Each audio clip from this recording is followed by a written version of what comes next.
Today, I got a problem. Why tell when I can just show you? Here's my basement. This is a return. This is a supply. This is my flex office. Essentially, the supply is pushing air from the furnace all the way around the perimeter of the house, down the middle, comes over here and splits, and it goes this way to the kitchen and this way to the laundry room.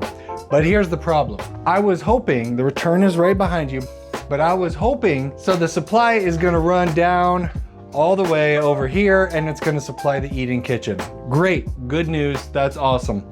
And you can see right here, what I thought I would do is I would open up and put a T within the ducting so that when the air is on, it will blow hot air, cold air, whatever, conditioned air into the office, right? And then the return over there would suck it up. You get circulation of air. However, this is the return that is also taking a turn over here, and it's gonna go down to the laundry room. So we get circulation of air over there. But check this out. The moment I put this up here and continue it down that way, what do you get? You lose it, don't you? What are you gonna do with it? What are my options? Well, I can go up or down. If I go up, I come up into a floor cavity and I come down. Well, that might argue a little bit with my lighting system that I've got planned. Plus the circulation is, well, I could go down. Where it's positioned right now is a bit of a problem because I've got a stud right here. So what, build out the stud, wrap it around. There's another idea. May I propose this? You've got a 6-inch that splits down. I'm gonna cut here, slap this bad boy in, and now the air is going to flow down through here and out the bottom of the floor. There's your circulation. Oh, the only downside is that I've already got this pulled through here, which isn't terrible in itself. This might be able to sneak behind it. It's not gonna go through it, but I might be able to work around it, flatten it. I've got a little bit of extra I can work with. I put my return right in front of it like that, and then I build my framing outside of it, ready for drywall. Okay, I was going to go ahead and start doing the work, but I had an idea. After all, you're not a true DIYer unless you've changed your mind 15 times and gone to the hardware store at least half a dozen times.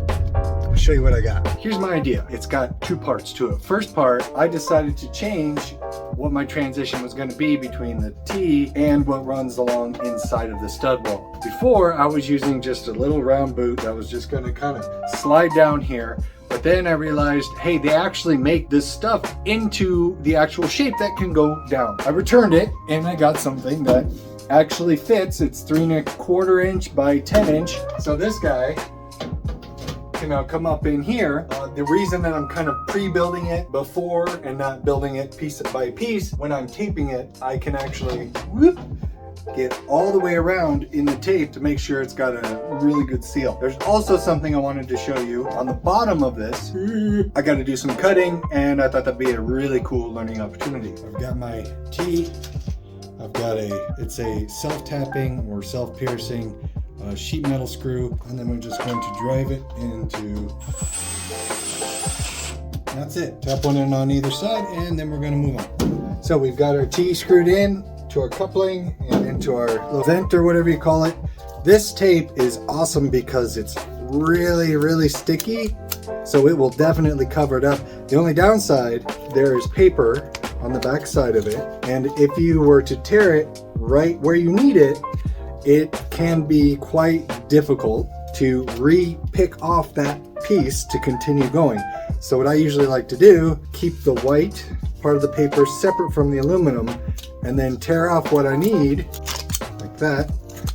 And now I've still got a little bit of a tail there that I can grab and do the next piece. Obviously I'm going to grab a bigger piece than that, but I just want to show you that's all you're doing. We're just going to go around and we're going to seal this. We're going to seal this. Everywhere we've got a joint, we're going to seal it up. As far as our connection up here, we probably won't be able to get the tape all the way around, but we'll be able to get some screws in and some tape, and that should be good enough. So venting can be really fun and really frustrating. Here is our outlet. So as you can see, come down the wall there, right here, and then come out the bottom. The air will scoop, pew, put a register on here, and we're good to go. And the cool thing about how this stuff is designed is that you can see little teeth on the side there, and on the other side there's a little groove, right? So what's gonna happen is when we snap one L into the other L, we get a box. Isn't that cool? One end, you're gonna have little tabs, right?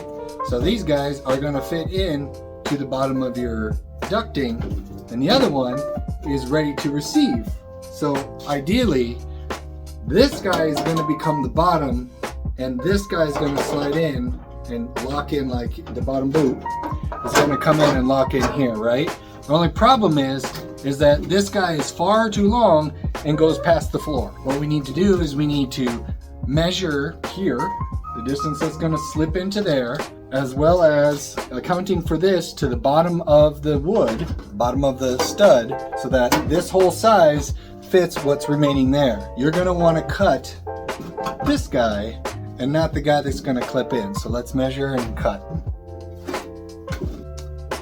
You can get yourself some tin snips and now cut this along the line. I would recommend wearing gloves because this stuff cuts really, really easy. Cuts your skin really, really easy. You can use one of these too. Safety goggles, definitely important.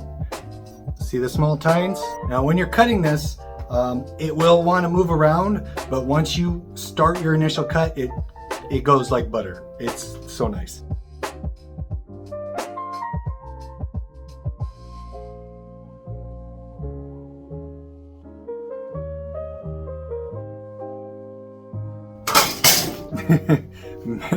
measure thrice, cut once. I'm gonna put my boot on and just start nailing it down.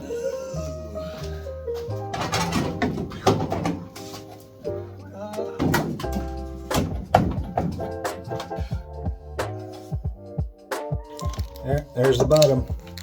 I'm just gonna use a couple regular screws.